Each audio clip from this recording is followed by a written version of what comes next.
So what are you doing? Nothing. Nothing? Why not? I'm trying to get on this Lifestyle Radio website. Sounds like a cool website. Yeah, it's alright. Oh, wait, I might have it. You might have it. You're listening to Lifestyle Radio. The opinions expressed during this show are those of the individual participants and do not necessarily reflect the opinions of their associated organizations or Lifestyle Radio.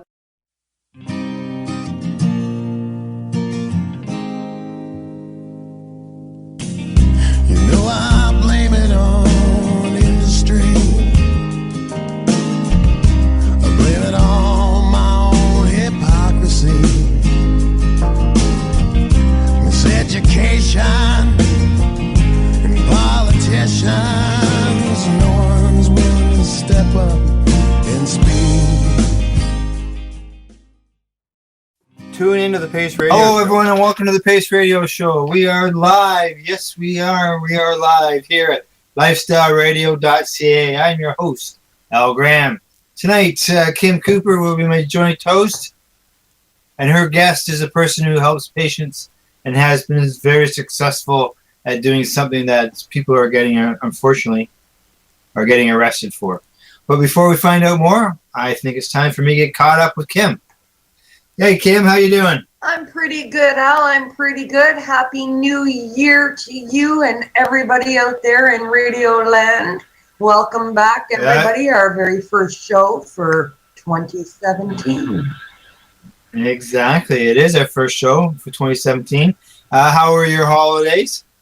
Relaxing, very quiet, very enjoyable, very relaxing. I needed that 3 weeks off, and I utilized every second of them. Good. I know that I spent the holidays recovering from my flare up, from my Crohn's flare up. You know, yes, I'm a patient. You very much needed that as well. Yeah, I'm a patient, just like everybody else out there that's involved in this stuff. And unfortunately, as we know, I was on the downswing the last time you heard from me. So things are a little bit better now, but I'm not out of the woods. But you know, the show's going on, right?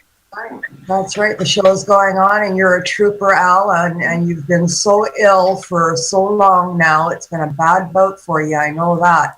And you keep on plugging along. And we thank you for that. Well, 2017 is a new year, so hopefully we look for it to be much healthier than what it's been. So. Yes. Okay. Talking about health, for our news item. I think the cannabis community is in a bit of shock out there right now with the passing of Franco Lejeune from the Strain Hunters.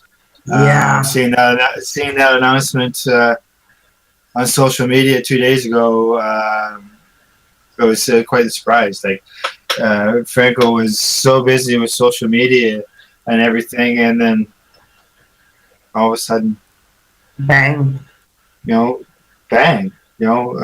hearing about his passing, and at first we weren't sure, but I see now at their website they have said that he did contact several malaria, and it took him like that.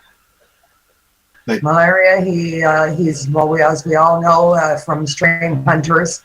And from his reputation, he's out there in some heavy jungles, man, and he's doing it all for exactly what the name of the show is, hunting strains, original quality strains of this wonderful medicinal plant. And he's educating himself and everybody along the way with their shows and their social media activism and going to events. And I mean, he is out there with everybody. He'll talk to everybody. He was. Because I was involved with the Treating Yourself Expo, he was there every year. So every year, it was sort of like family getting together. We're always looking forward to see each other. So young. Yeah, and then we did just this past year, the Lift Expo. They were there. We did an interview with them on the 420 Road Show. Yes, we did. Yeah. So he was always there to talk to the community and and the whole bit. Yeah. And, it just shows that, you can be here one day and a day or two later, it's all over.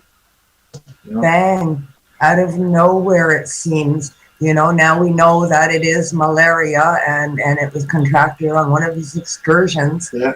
And that, but my God, who'd have thought? Nobody expected this. The man was so very young. Yeah, he was. Yeah, he was 42. Yeah, prime of the voice. That's right. Okay, as well, before we bring our guests in, I just want to remind everybody we're still giving away the free stuff, the Treating Yourself free stuff. Just go to our website, send us a message. At the website's pace-online.ca, and go there and send us a message saying that you want some free stuff. And I get to multiple names. Name will go in a hat, and we'll draw the winner, and that person will receive some free things. DVDs, could be carrying bag, T-shirts, could be pins. It could be a combination of several things. You just never know. Just never know. A wonderful mystery gift of memorabilia. That's right. Exactly. And, they can use that in order to help, share it with other people, as far as educating others with it as well.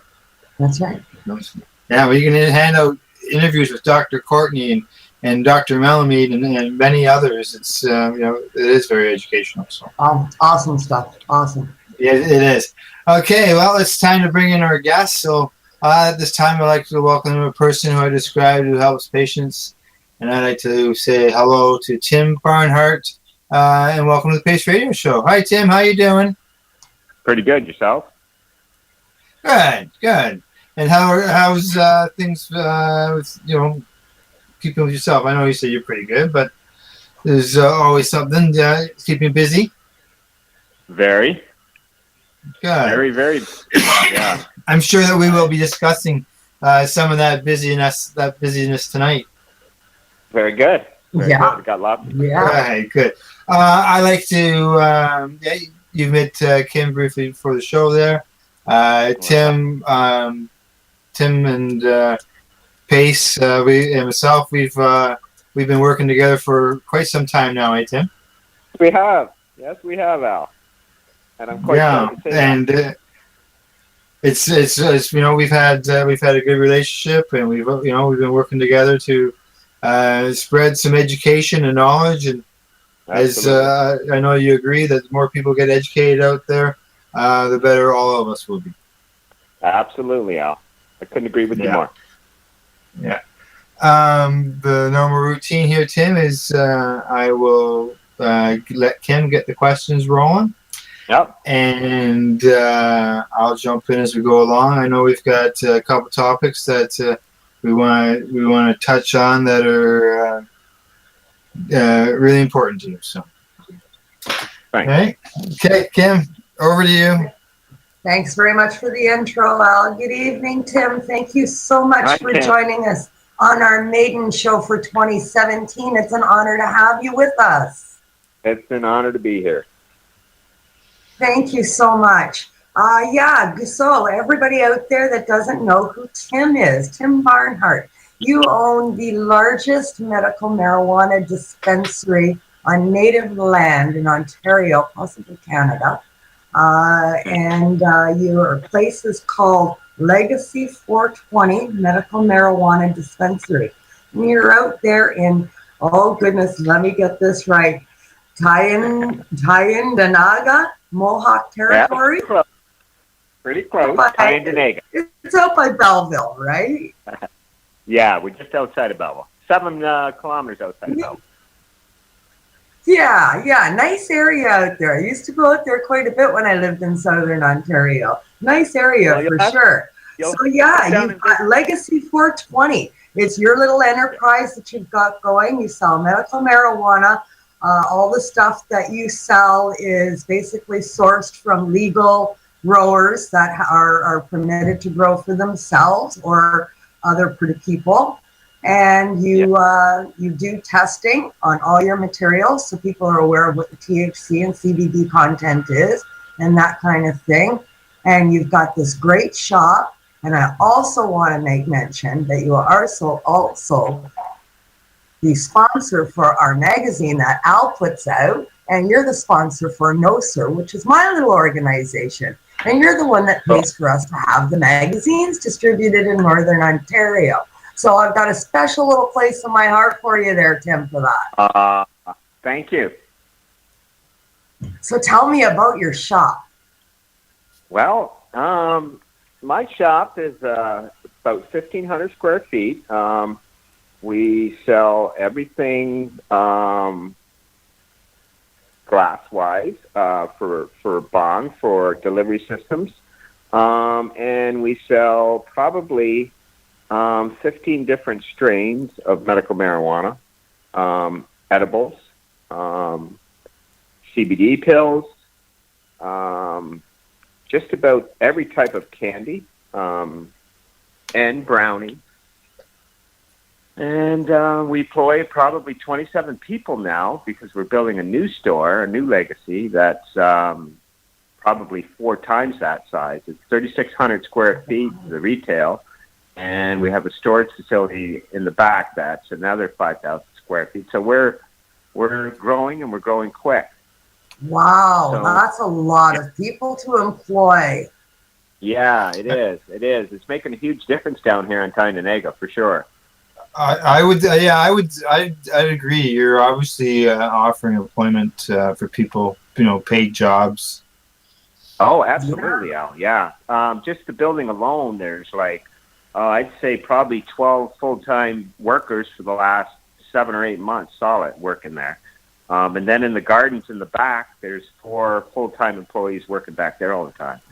So, and then the store, there's another 12 people there. Okay, so we're getting up there. I see by next year, providing that we get a good spring, there'll probably be another 10 or 12 people hired to do that.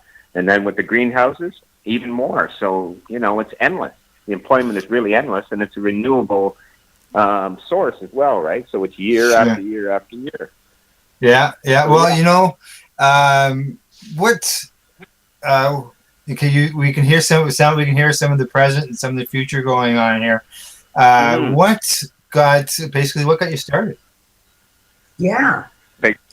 What's that? What got you started? Well, yeah, how did you wind up doing this? Well, it was my own injuries.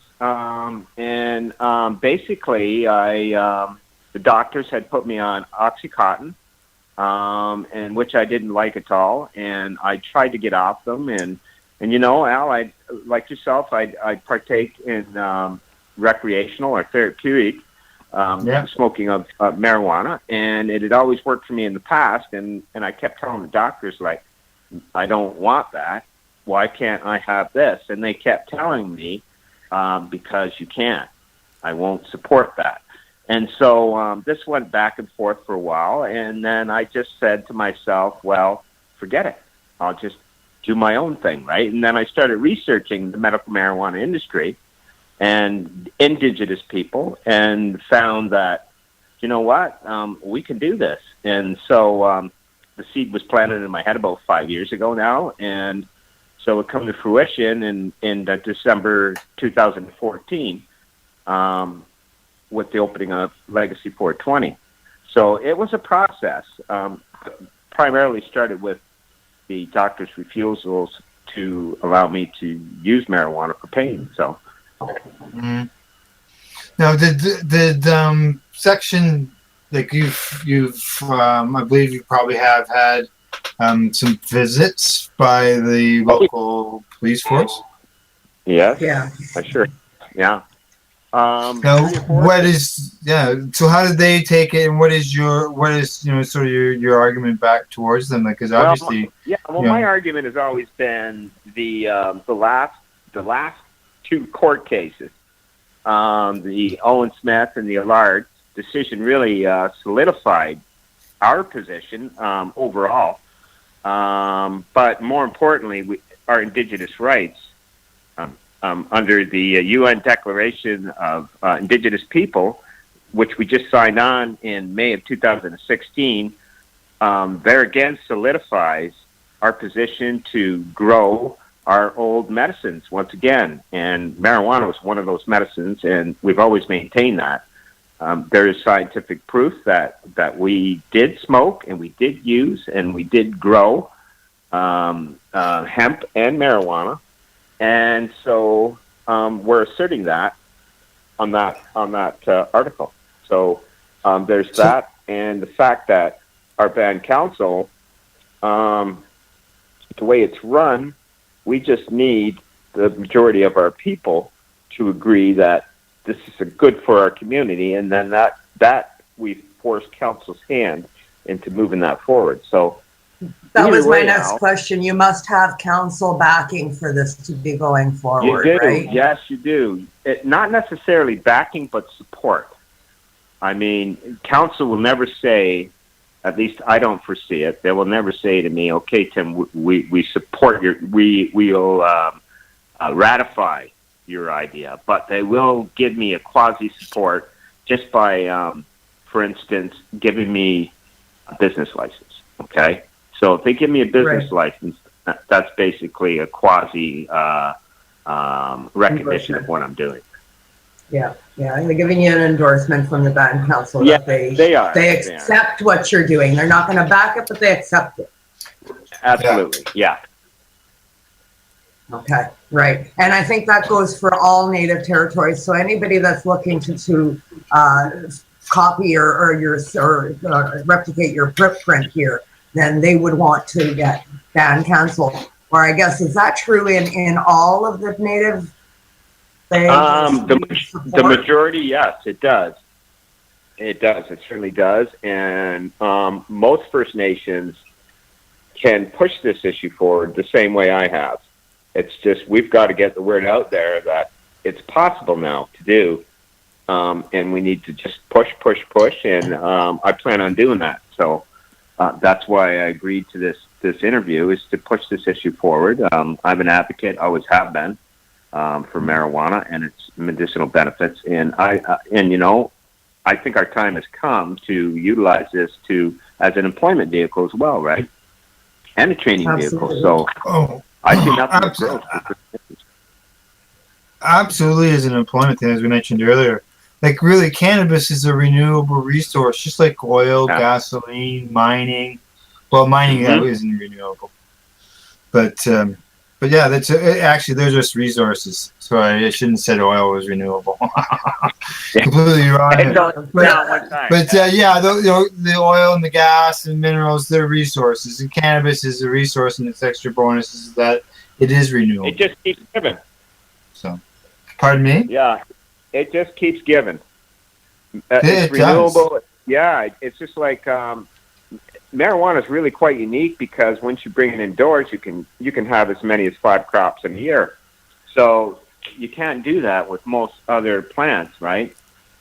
So it's in a special zone of its own in terms of scrubbing CO2 out of the air. It's one marijuana plant is equivalent to a oak tree, right? So there's as many leaves on one plant as there is on an oak, right? So Al, from what I can see, if you've got First Nations from one end of this country to the other, planting yearly, year after year, we're going to scrub a lot of carbon out of the air.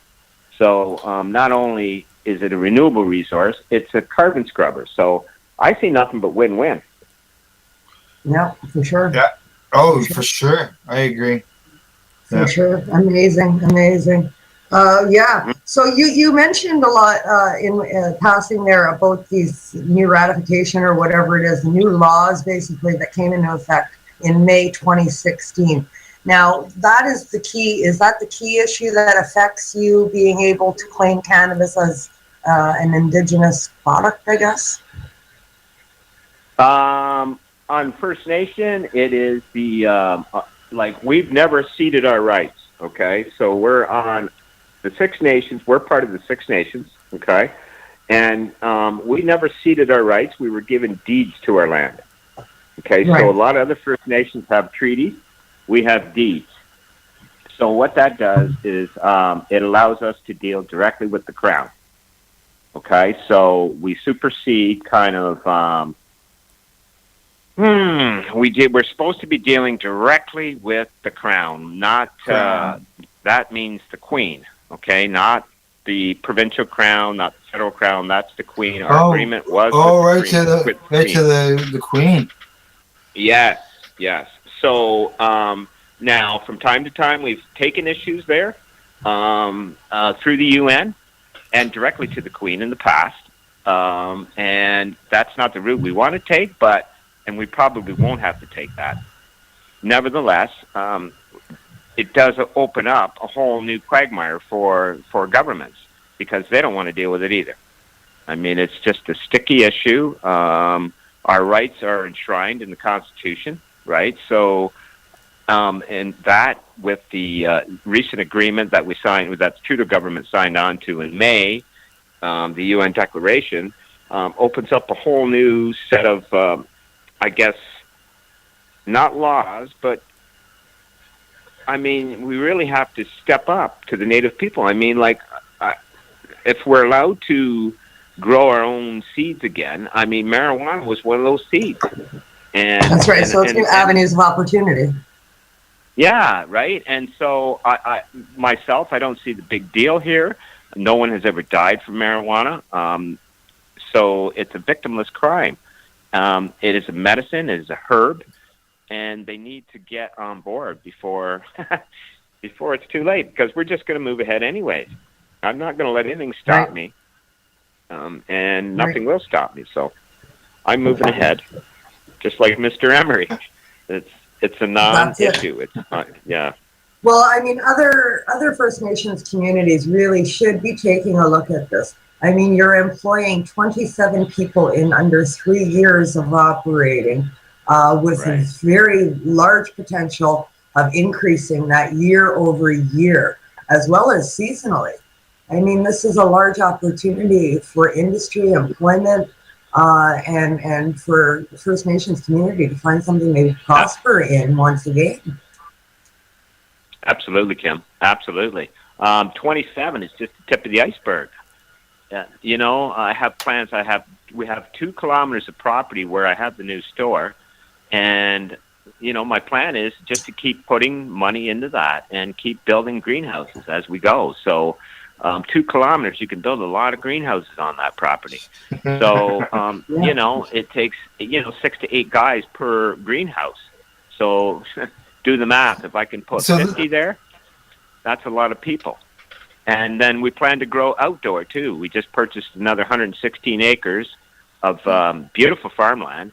And we plan to cultivate that as well. So, you know, there's probably 40 acres of open fields that are ready to plant. All I need to do is fence it all in, and I plan to start that in the spring too.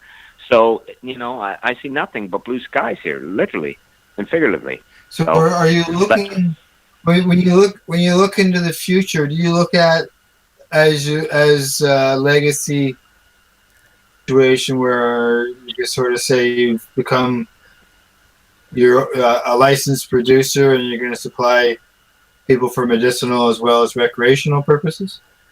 Absolutely, Al. Even deeper than that, I expect, and I won't stop until we have our own processing center. I see in the future here on Tyendinaga, as well as other First Nations, having processing center where product comes in from other reserves all across Ontario and Canada into these centers. It's weighed, it's processed, it's tested, right, and it's graded, and it's shipped to other dispensaries or throughout Canada or directly back to First Nations.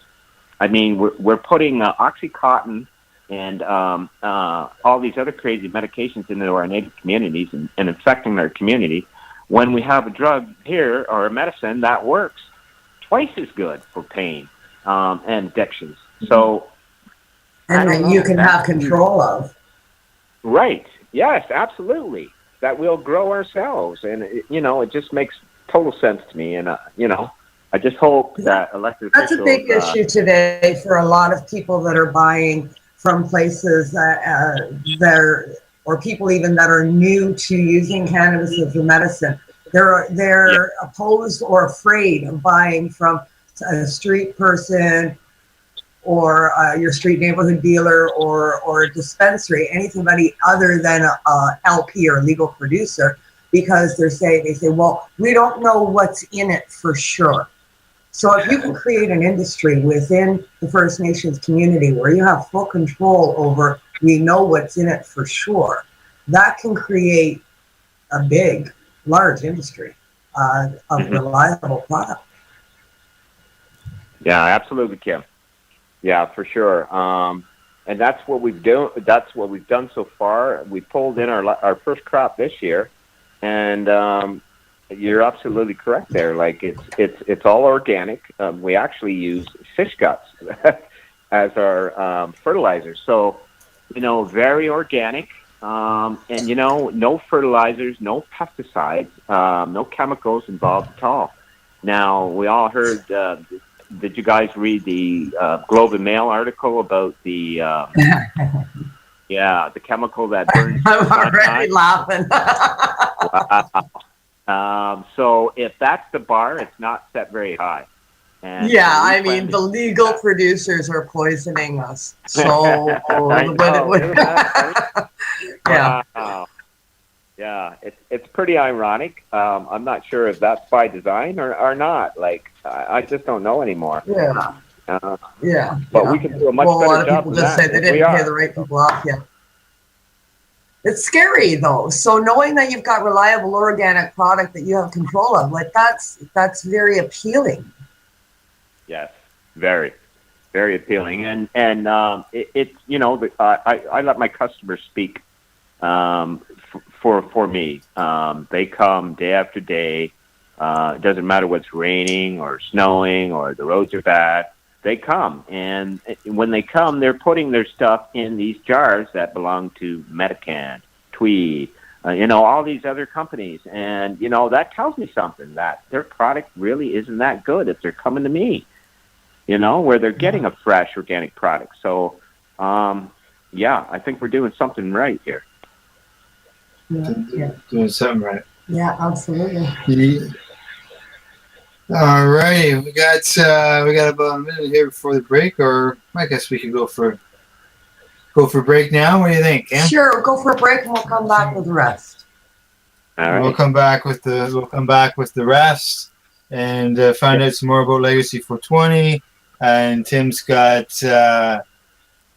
questions about some association that Tim is involved with, and it'd be interesting to find out about what all that entails. So.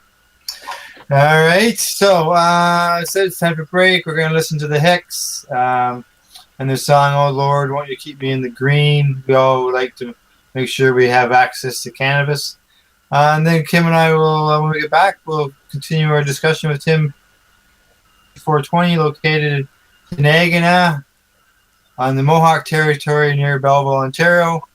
This is the Pace Radio Show, and we are live here at lifestyleradio.ca. You're listening to Lifestyle Radio.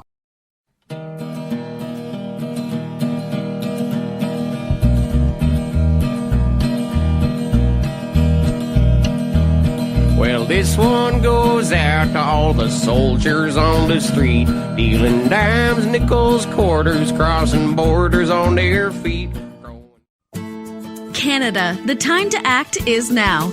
These days, your customers are seeking variety. Increase your earning potential by expanding your inventory with CC Nexus, Canada's largest cannabis seed wholesaler. CC Nexus stocks over 60 reputable breeders, including Canuck seeds, with a wealth of autoflower, regular, feminized, and CBD strains. All first-time customers will receive a free pack of Canuck seeds, plus a mug, t-shirt, and additional promotional materials. Add strains and increase your profit with CC Nexus, your Canadian-owned and operated wholesaler of cannabis seeds. Discreet, worldwide stealth shipping from Canada, supporting you locally.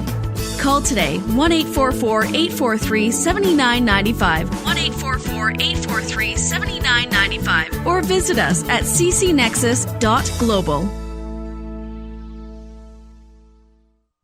The following is a public service announcement from the Canadian Therapeutic Cannabis Partners Society. The Canadian Therapeutic Cannabis Partners Society is a non-profit organization dedicated to ensuring improved access to therapeutic cannabis and cannabis byproducts in Canada.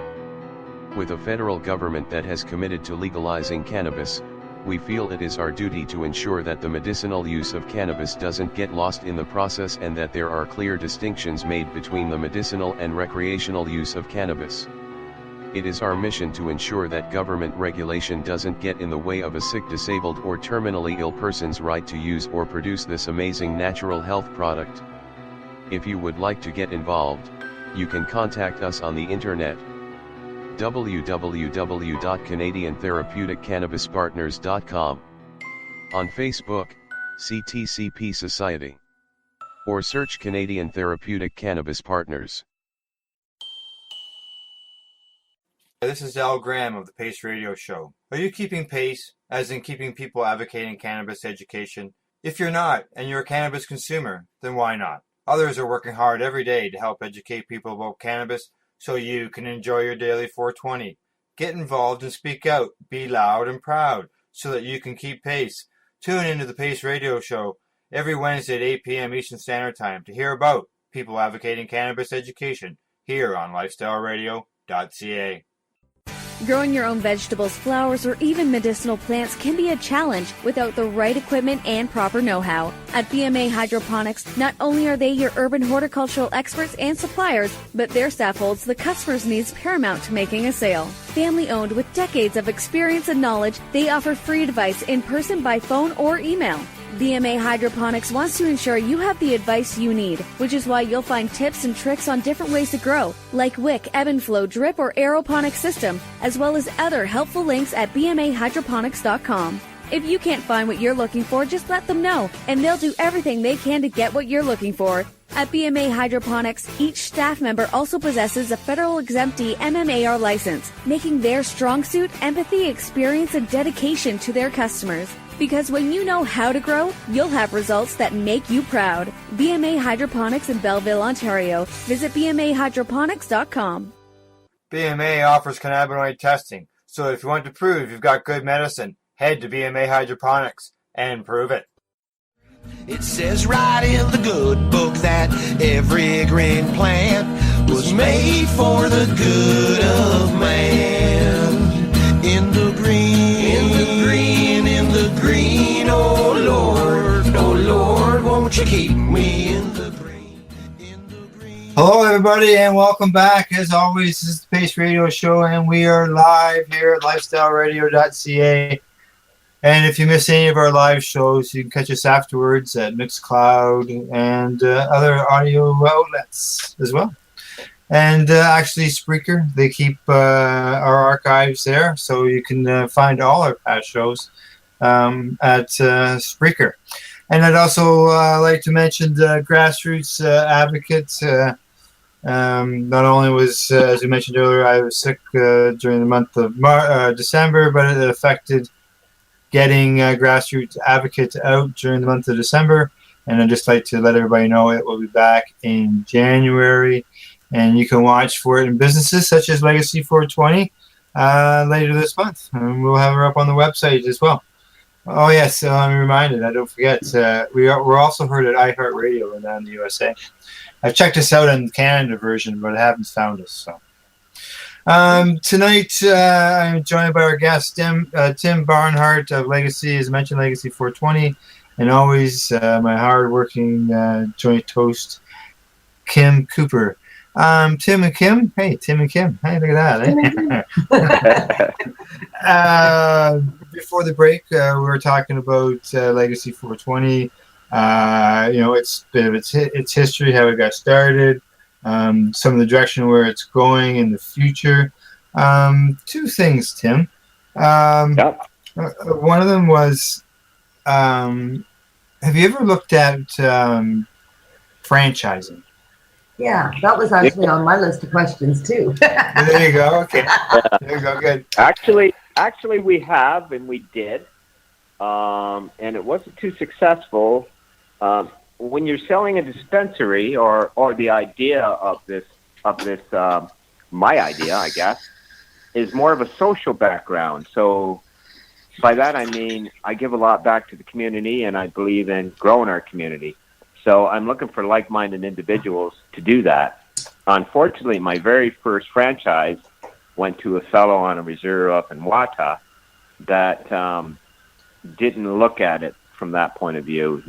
We talked originally, and he said he was into the social component, that he would hire Aboriginal kids, that he would grow. And then not more than 2 weeks into it, everything changed, and he kind of went sideways on me and started buying products that weren't approved by us. So that's the problem now right there is you really got to have everybody on the same page to grow this industry. Yeah, for sure. I know of another franchise operation, and I won't name names, but there's a couple of them out there now. But they have pretty strict rules on you can only carry authorized products. So there's a list of products you're allowed to carry. You can have all of them or any number of them that you want, but you can't go outside that list of products. And there's like steep fines and license pulling and stuff like that if you break the rules. Mm-hmm. Yeah, I know it's difficult for sure. Yeah. But how do you police that? Yeah, it's hard to enforce, especially when you get, for us, it was way up north as well, so it was hard to enforce. And that's the problem right there. If you've got lots of them across Canada, then it's very hard, You have to have a team. How do you enforce it, for sure? Yeah. Mm-hmm. And the second question I had has to do with, you look at Toronto, it had 100 and some odd dispensaries. At one time, it's down to about 45, my understanding is now. At one time, when I was involved, in this advocacy stuff, it seemed like there was only like 4. There was just sort of there was MedCan Access, there's Toronto Compassion Center, there was Calm, Rainbow. There was a few others, maybe, but there was just a few of them. A lot of them very well known either. Yeah, a lot of them had procedures in place where patients came in.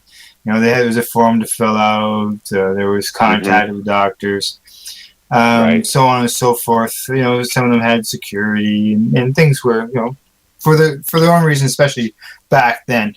And then, as we've seen over the last year or two, the more of the, instead of the compassion center style, there's been more of the, I guess, the dispensary style. As far as people come in, there's one sheet of paper to be filled out or whatever, as far as to show or register.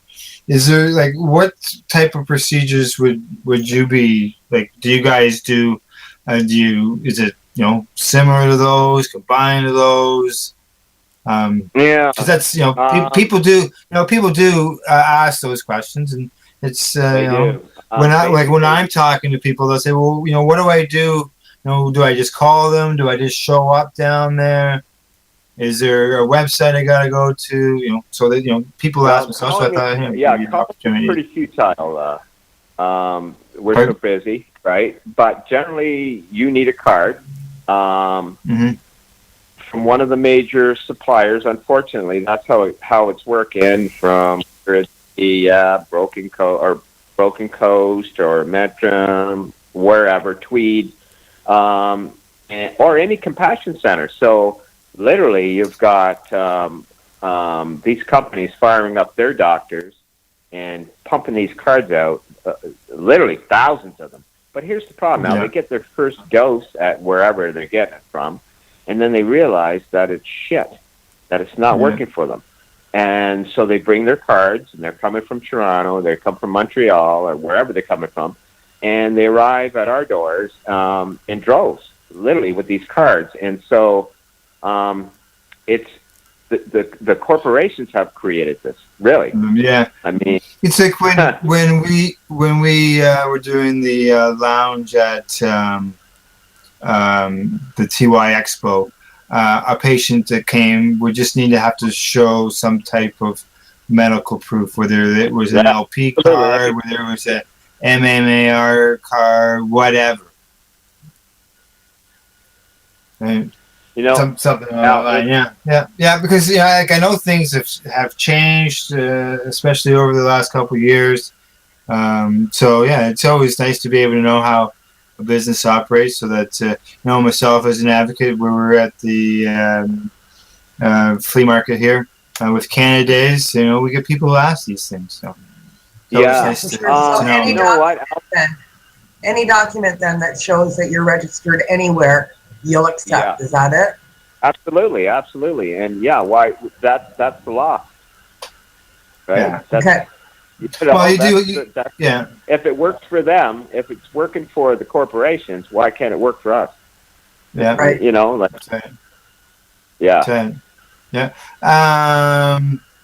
have you got any more questions offhand on the Legacy 420? What? No, I think it's a fantastic operation, and I can't wait for my next trip down to Southern Ontario and make the trip out there so I can come for a visit. I'd love to have you. Are you ever going to open a lounge? Or is that a problem? Would that be a non-issue? Yeah, we are. Yeah. You are? 500 square foot. It won't be huge, but there'll be one there. Wheelchair accessible, of course. And so I'm stoked about that. It'll be the first one on Native territory, too. So yeah, I'm really stoked about that. Yeah. Good. You should talk to my friend Shanini. I'd love to. Yeah, we had him on a show a while back. He's on a reserve up Sault Ste. Marie way, which is up my way up here. And he's trying to get similar operation going, but still learning how to do that. Tell him to call me. Yeah, I will. Really. Yes. I will. Okay. I will. Yeah. Yeah, because he has very similar ideas and plans in works. Yeah. That's good. Yeah, connect like-minded people. Okay. Absolutely. Now I want to sort of switch over to this association. Yes. Kim, you had asked Tim a question earlier about allowing. Is this something that is spread across the province? Is this allowed at other, territories and reserves? Well, we know about the one in the Durham region where there's a former police officer that owns it, and he's still operating. So, Tim, can you tell us about this association and what's it all going to do? Well, basically, it was created because we weren't included. So far, when they did their cross-country tour of legalization, their committees, they never bothered to stop on any First Nations to include us in any consultation. So with the Oxycontin epidemic hitting our First Nations really bad, I thought it kind of strange that we weren't included in any of these talks. So if they think that they're not going to include us, I have a problem with that. So as a result of that, we created the Indigenous Medical Cannabis Association just last month. There's a website on our Facebook, should be coming up probably at the end of the month. We're going to launch it, as well as a membership. So we created that as an advocacy for First Nations in Ontario and hopefully right across Canada to get us a foothold in the door, to start negotiating with the feds to include us in any legislation that's ratified by the government. So, yeah, we're going to be there. We've hired lawyers. We're going to fight this. So, yeah. Awesome. And the name of the association again? Is the Indigenous Medical Cannabis Association. Indigenous Medical Cannabis Association, yeah. Now, I see you want to protect this right for people who not only live on the reserves, but also off of the reserves as well. Absolutely, Al. Absolutely. Yeah. It's totally open to Indigenous people, so that says a lot. So we're not we're not going to turn our backs on if I don't care where you're from. If you're from the inner city and you're native and you want to grow and you have been growing, or you transport the product from point to point, or you want to open a dispensary, join our organization and we'll advocate for you. That's the whole premise. Yeah. Awesome. Awesome. Yes. I see you want to build an above ground industry that includes not only production, but also transportation and workshops, publications, public relations campaigns, which are very important. Yep. Very important now. Very important. Yes, we are. We're doing all of the above because it needs to be done. Again, it's this. I find this industry a lot like the tobacco industry, only in that it'll be in every community. Now, with that being said, I think that we should have been included, and if we're not included, we will now be included. And there needs to be an advocate there to make sure that this is prepared. This legislation is prepared with us too in mind. Okay, so we have Indigenous right to be able to grow this. So why aren't they talking to us? And I love the expansion of the idea, not just encompassing medical cannabis, but also, I guess, hemp as well, by diversification and into the broader green economy, using byproducts to produce building materials, paper, clothing, health foods, etc., in an effort to bring prosperity and economic stability. Like, that's fantastic. Yeah, thank you. Yeah, absolutely. You're right. You're absolutely right, Kim. It's not rocket scientists, and you know what? Here we are putting pipelines across the country, digging big holes in the ground that we can't fill anymore. For what? When we got renewable industry staring us in the eye with a $7 billion price tag on it. It just boggles my mind, Kim. Yeah, and we really do need more hemp producers and hemp processors. There's not nearly enough hemp processing plants available in Canada to allow for a prosperous industry. So making something like that available, you would receive materials not only from Indigenous lands, but from everywhere, I would imagine, in the area that would be able to supply you with material.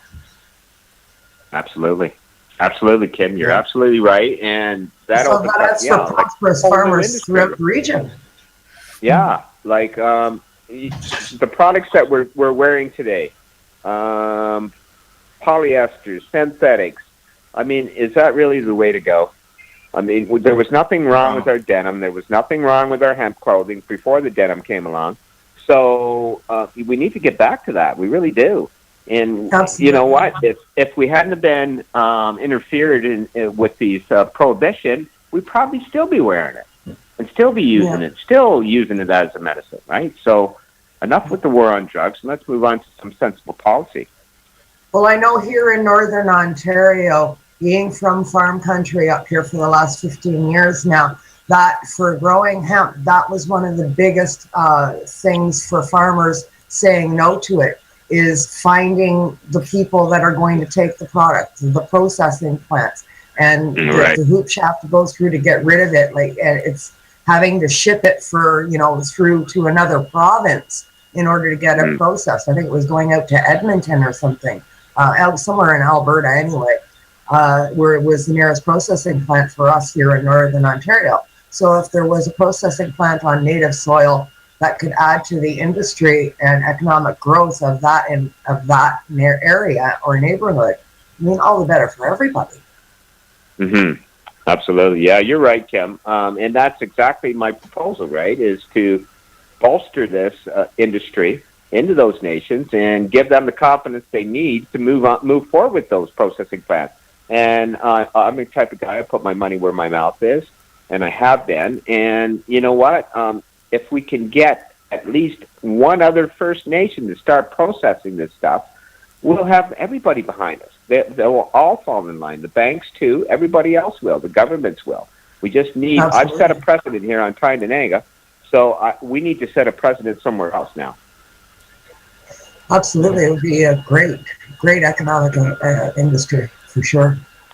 Oh yeah, branch out, as we mentioned earlier. The employment opportunities. Oh, huge aspects for employment. Yeah. Huge, enormous. Yeah. Just enormous. I mean, there's so many aspects.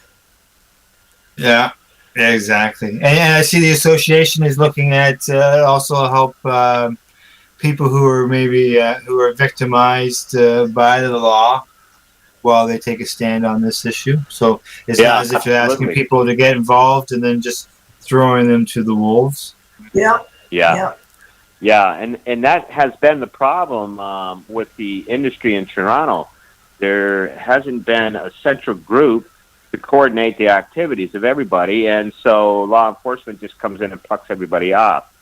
So it's kind of like, I don't know, that's what I'm trying to avoid. I want to get everybody under one teepee or one longhouse, and you know what I mean? Be that voice. Be that advocate, be the muscle, if you will, to keep the government, keep the police at bay until this is established either in the courts or the government, gives us back the right to grow this again. So I'm not stopping, and so it's go. As always, there's strength in numbers, right? Absolutely, Kim. Now, when it comes to your association here, Tim, have you got any date or time when you'll be holding your first meeting that we could let our listeners know?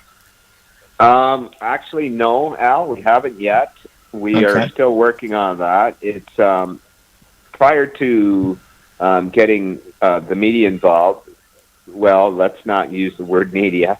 Let's use another word. I have some people working on it who do alternate media, and we're going to launch it probably in the next week or so, the website, and after that, probably I'm hoping to garner some people to get here. Now, I've got 7 different First Nations involved right now. 7, that nice. Want to start. Yeah, excellent. In various ways, whether that be dispensing, growing, transporting. We've got them interested. So I just think that's the tip of the iceberg. Now, I haven't been able to get there myself, so I have friends who go to these reserves, literally drive from one First Nation to the other to get people on board. So Facebook and the media, the alternative media, is certainly going to make matters a lot easier. Awesome. What a fantastic initiative. It's just great, and 7 so far is great numbers already. Yeah. That was for, growth, knowing that you've got, a solid root base to start with, absolutely. Yeah, that's pretty integral. I'm excited by that, but I'm excited to see where it is next year. That's what really. But by April, I hope it's 100.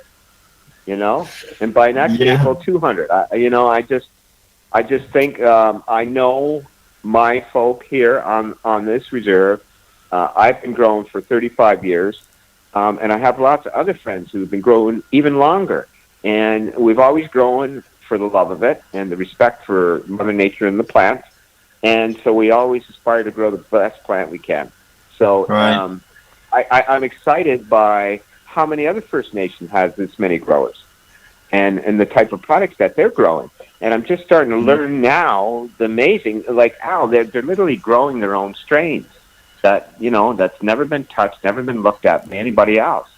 And I got to tell you, man, they're just extraordinary strains.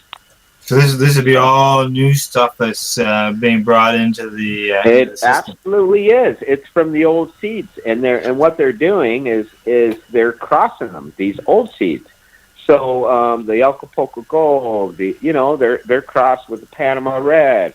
I mean, they're doing things that the factories just dream about. They really do. Take those old 70s strains and You don't hear about them anymore. Yeah. No, you don't. They've all but disappeared. They're tough to find. Everything has been genetically altered some way or another. They really have. What was that, Tim? They really have disappeared, haven't they? And there again, I'm to wonder if that's by design. I mean, the strains of yesteryear were just extraordinary strains compared to the ones today. I mean, I can remember growing cannabis in the late '80s and early '90s that just outdoes the stuff of today, and I wonder if that isn't by the seed breeders. I don't know, right? Like, it just boggles my mind. How come? It just seems nonstop, where it's just constantly new strains are being added every day. And really tough to, if you find one that you like, stock up on it, because the next time you try and buy it, it's not going to be there. There'll be something new. Another couple questions on the association here. We got a couple minutes before we go to break. Is this something that could, I don't know how laws and things affect you when it comes to borders and such. Would this be something that could be spread to the U.S.? Oh, in the U.S., President Obama gave First Nations the right to grow marijuana. Now, I think something like 43 First Nations are now in full commercial growing. Now, one of our First Nations is the Senecas, and they're growing too, and they're called the People of the Hemp. So, if we can get a product from New York to Ontario, yes, we can have that grow back and forth. Now, my plan is eventually is to do just that. It's not only to transport it from the United States, but from all points to the United States. We have to New York, and then have it transported across, because we're tax-free. The 1993 J Treat, I think it was in 93, there was a court case, and it was established that we have the right to bring goods across the border tax-free, as long as it's First Nation to First Nation. So I see big things happening that way. I really do. Like, we could ship that stuff could be enormous. Yes, yeah, it could be, for sure. For sure. Okay, let's see. One last thing before we go to... go ahead. Okay, one last thing before we go to break. And I just don't want to really get into another subject with just a minute here. But as far as I questioned you earlier about the police and stuff, and where they say, and we talked about the Owens case. Do you keep the police involved in what you're doing? Like, I know, for example, Marco there from Treating Yourself, he would go and visit the police or the drug squad and say, come on in, come and take a look, see what we're all about, stuff like that. So do you in any way keep the police informed about any of this, about what you're doing? Absolutely, I sure do, Al. At first, it was an adversary relationship, only because we had to open covertly. I started with just a straight glass store that sold delivery products, and morphed into a dispensary. With the impending election of the Trudeau government, because I knew his policies would be just that. So we creeped into it, Al. But as we creeped into it, we did have our first visit by law enforcement, which wasn't too happy with my position. But they relented because I knew the law, and supplied them with a written opinion from another lawyer who said that because of our special status, that we in fact could do what we were doing. And so originally my case was sent off to Ottawa to the Crown Prosecuting Office, and it came back that I was right and that there wasn't anything they could do because we were on First Nation and we were selling medicinally.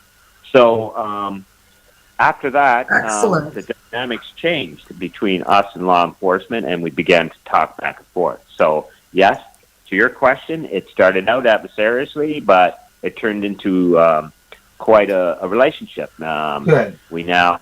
So they did originally lay charges then the first time they came? No, they didn't. Actually. Or they just did an investigation? Well, they just come in and told me what I was doing was breaking the law, that I was breaking the criminal code, and I said, no, there's a hole in the criminal code, and it's called the marijuana. It's medical marijuana, and there's a hole, and it's called the MMPR program. So they didn't seem to know a lot about it, like law enforcement. Now, I don't mean no disrespect. Marijuana is a complicated, or cannabis is a complicated industry when it comes to the law. So many are just ill-informed. That's all. Yeah. Yeah. So once they became informed of the issue, they became quite on side, actually. And today we've got a pretty good report going. So, yeah, good. The dynamics have certainly changed, and they now support us. So, good. Well, and they must also see you're creating jobs. Oh, absolutely. There was an incident we had in the springtime where we had a little bit of vandalism done to 500 of our plants were cut down. And law enforcement showed up, and they were as sick as I was by what they saw. So from that point on, I think that changed everything, because they saw the amount of time that it took to build a half-a-kilometer road through the swamp into a forest, and the employment that it took to do that, right? So when they got to the back, there was 6 people back there working full-time, and then I think it hit home exactly the dynamics of this, the employment dynamics. Yeah. Were those law officials who were just upset as you, or were they the RCMP, or was that the reservation? They were our regular law enforcement, the reserve police. Yeah. Okay. All right. Okay, guys, it's time for a break. Got to pay some bills here, and we got to hear some more of the Hicks and how they want to keep us in the green. So. And then after we hear some music and some commercials by our sponsors, Kim and I will continue our conversation here with Tim Barnhart of Legacy 420, a cannabis business located in Tyendinaga. Tim, rescue me here, will you? Tyendinaga. They're on Mohawk Territory near Belleville, Ontario. You're listening to the Pace Radio Show, and we are live here at lifestyleradio.ca. Talk to you in a few minutes. Bye-bye. Hang up and try again. You're listening to Lifestyle Radio. Now I dream of fields just outside my door. I'd share it with my neighbors, 'cause that's what neighbors are for. Roll up a fatty and corn up on the grill, and come on down and spark one with Uncle Bob and Bill. Growing your own vegetables, flowers, or even medicinal plants can be a challenge without the right equipment and proper know-how. At BMA Hydroponics, not only are they your urban horticultural experts and suppliers, but their staff holds the customer's needs paramount to making a sale. Family-owned with decades of experience and knowledge, they offer free advice in person, by phone, or email.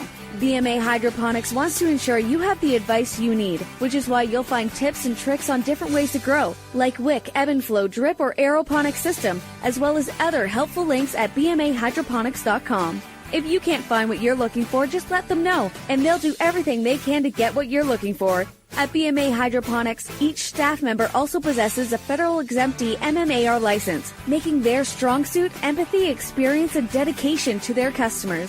Because when you know how to grow, you'll have results that make you proud. BMA Hydroponics in Belleville, Ontario. Visit bmahydroponics.com.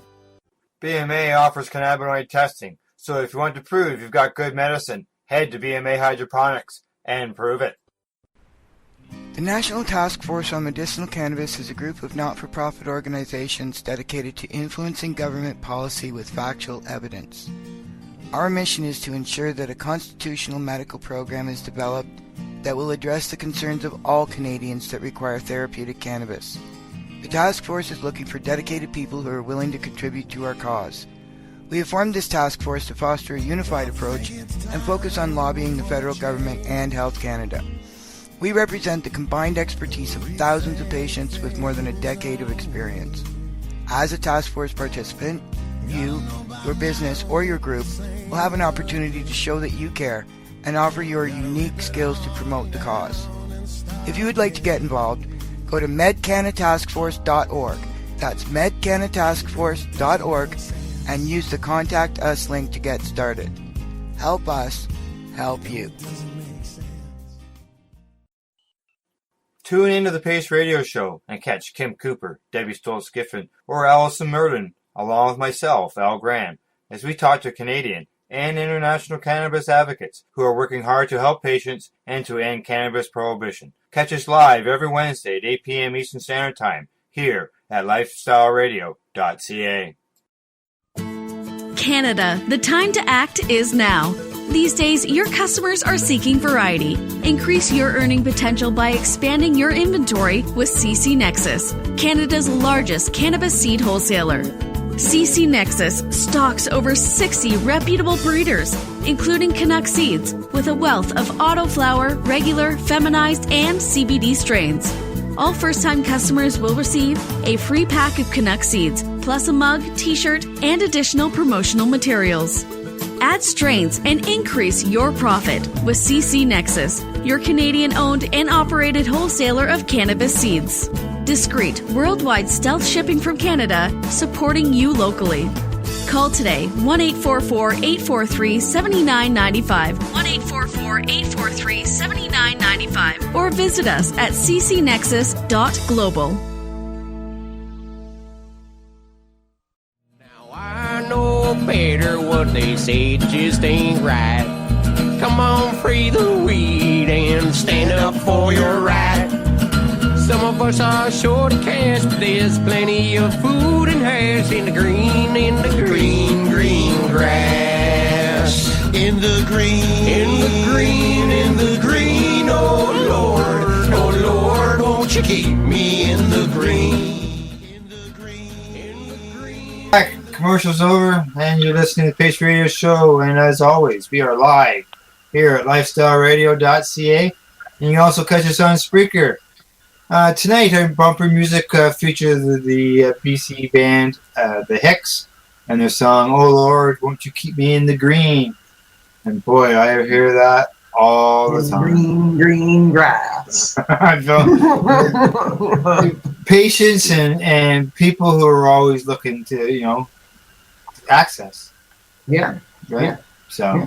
But speaking of patients, right? I mean, here we are again tonight with our wonderful guest, Tim Barnhart, and he is another example of a patient in need, morphed and developed into an industry, and now has his calling and his and something for his life.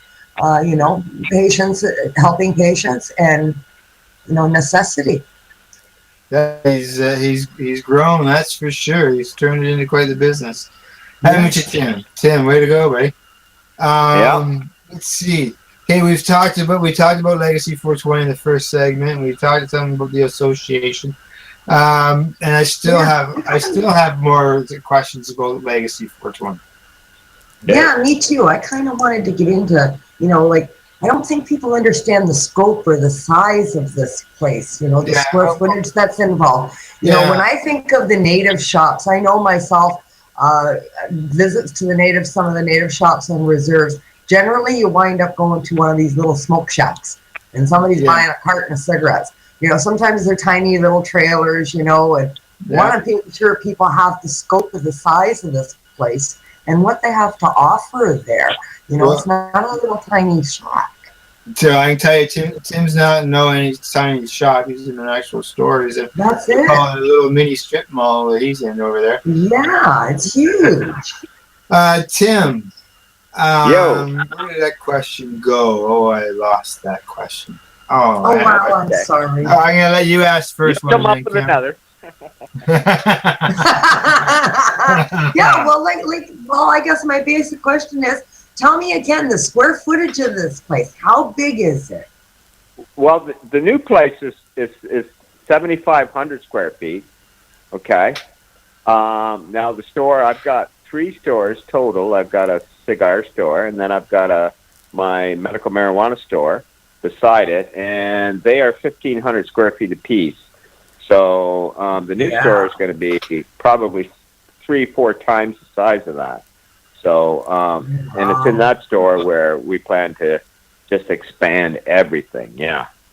Yes. Awesome. And you offer so much more than just, cannabis products. You're offering education, and you're offering, also products available that are, local products. So you sell a clothing line and people that make stuff, native products, different native products that are available as well. So that opens avenues for retail avenues for people that are around the store. Mm-hmm.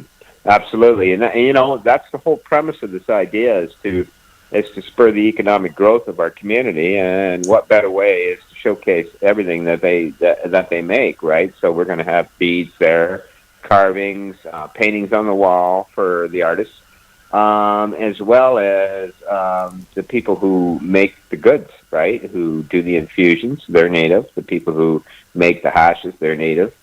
So I see this, they're artisans too, right? This is what we don't realize is the people who make the oils and the hashes, that's an art, right? And so the other part of legacy is going to be to teach this, right? And to have classrooms there that have ongoing education to not only teach our people, but anybody who wants to learn the trade.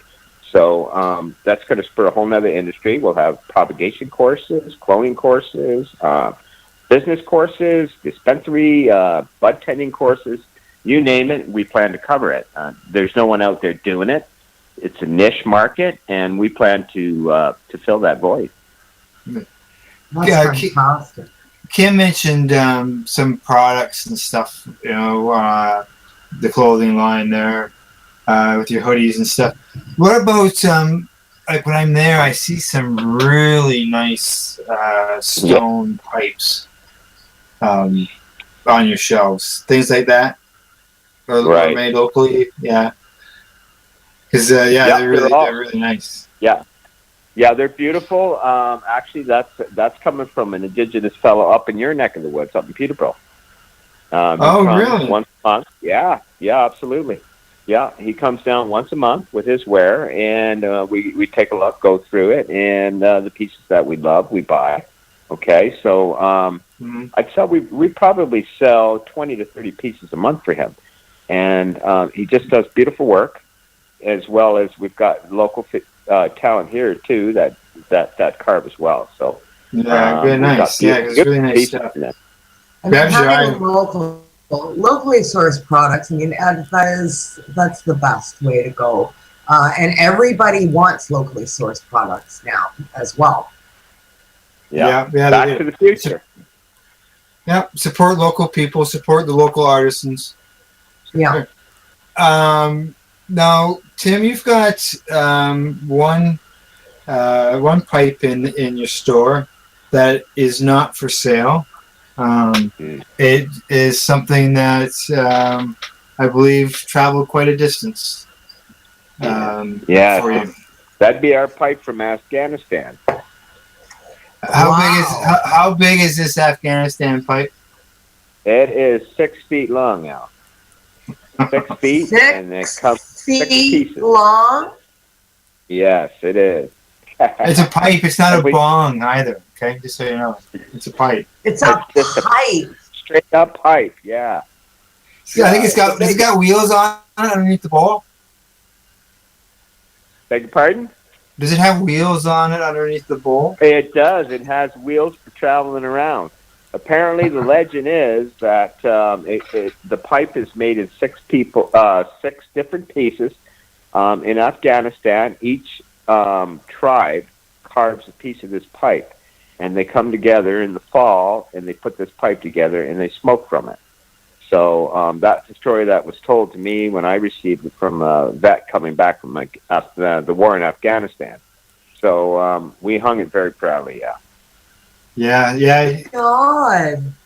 Yeah, it's big. It's big. Like it's not only is it 6 feet long, but like it's got a big diameter, the whole thing. Oh, yeah. Okay, I have to It's ask, big, how yeah. large is the mouthpiece?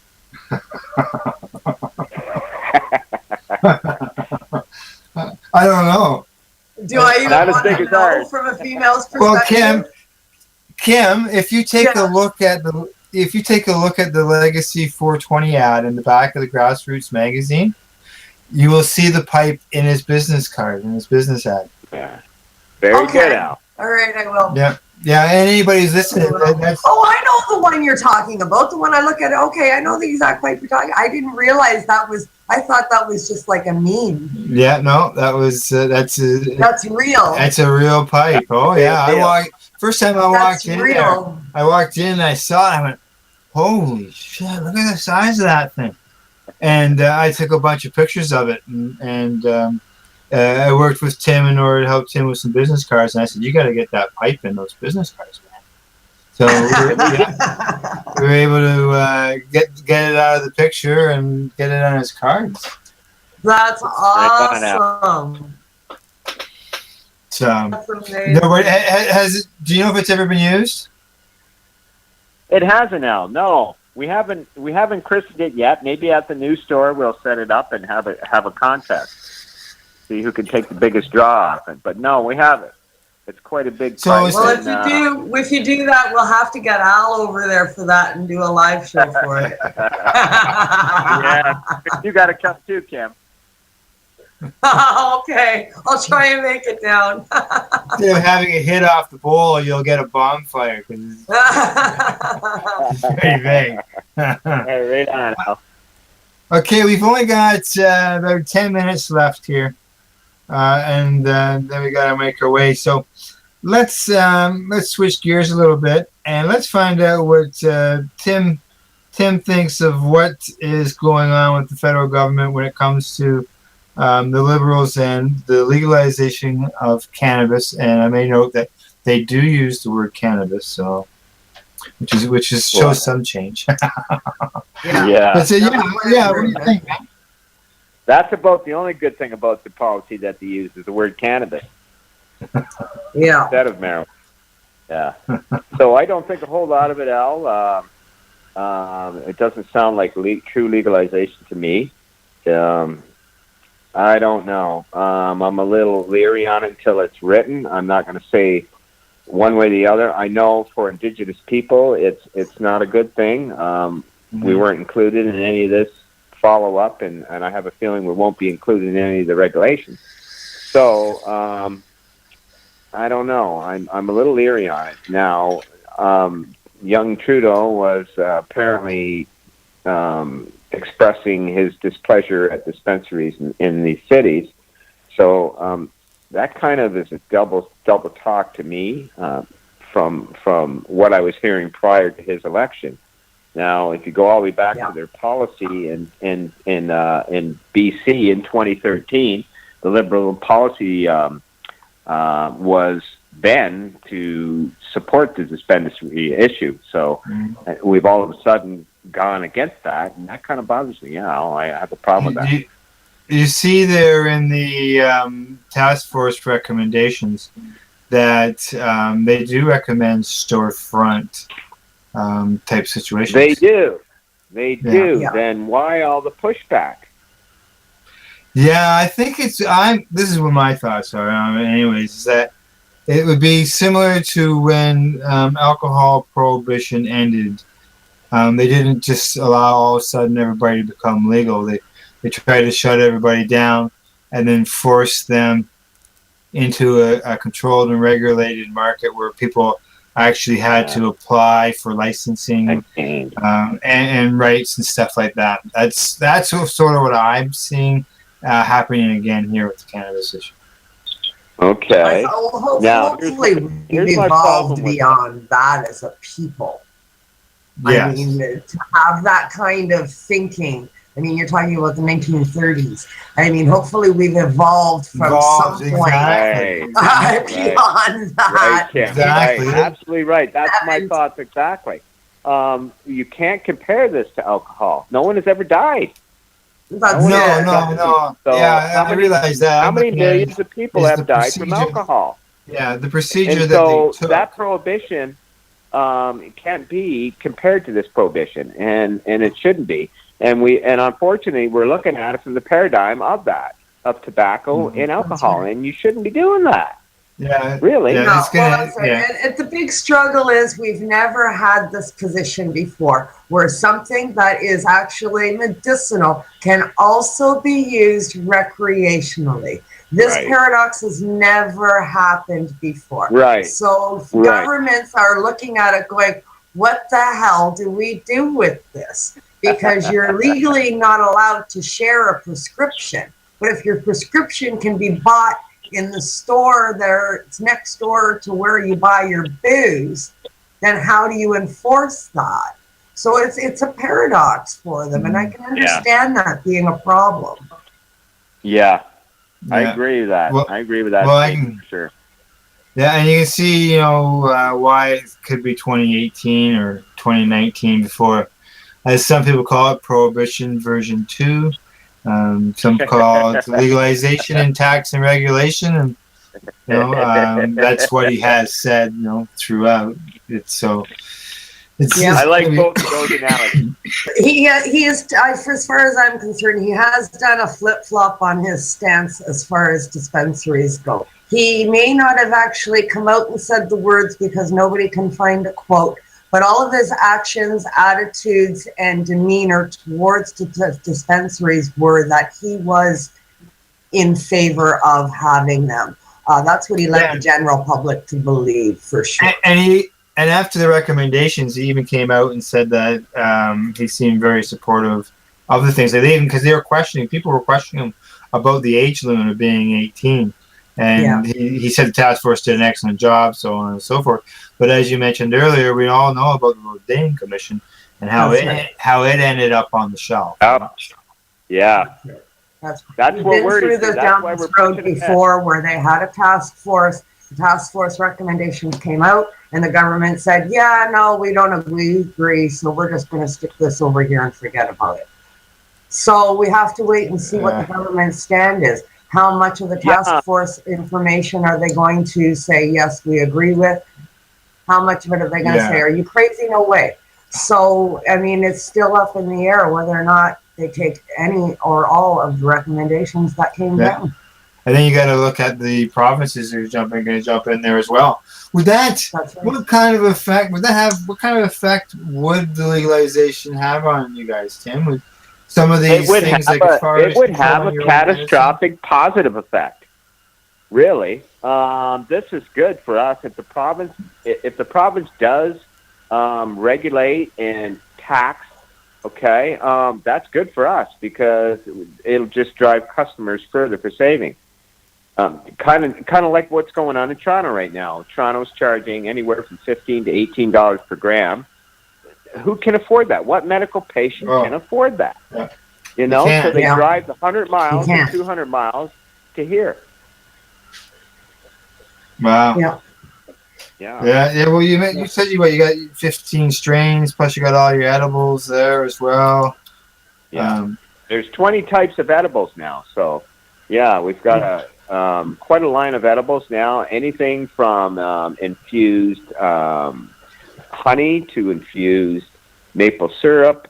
We have alcohol drops. We have candies, tarts. You name it, Al. We've got it there. That's fantastic. I would absolutely love to see this expand into other, Native communities throughout the province, for sure, in some of the territories here in Northern Ontario. Because I got to tell you, Northern Ontario is got to be one of the most desolate places on the planet when it comes to cannabis availability, of quality of anything. I mean, I'm not kidding. If from where I live right now, if you want to go to an actual storefront and buy something that is quality, you're driving at least 6 hours. That's ridiculous. That's ridiculous. Constitutional.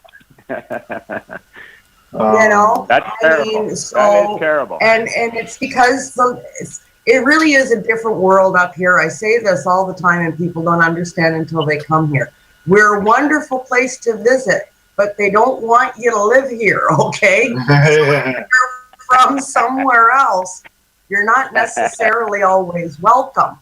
All right. So if somebody is coming and they're trying to set up a business and you're considered from what they call down south, okay, you're going to set up a cannabis business up here, you are going to be raided and you are going to be shunned by the community and you are not going to make it. And that's the problem. Yeah. Well, that's what the association is going to try to take care of.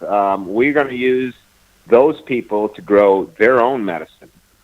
All right? Those people have the resources in their own communities to pull this off. I know, and I'm confident of that. And all we are going to do is reach out and connect those people. So when their product is done, we can take it to market. That's all I'm saying. We'll get the best value for dollar. Yeah. And we want their products. So... All right, guys. Northern Ontario is filled with Native communities. I mean, we have so many up here. It would be just wonderful. we're gonna shave her a little close here on time. We're getting all right. Yep. Time to wrap it up.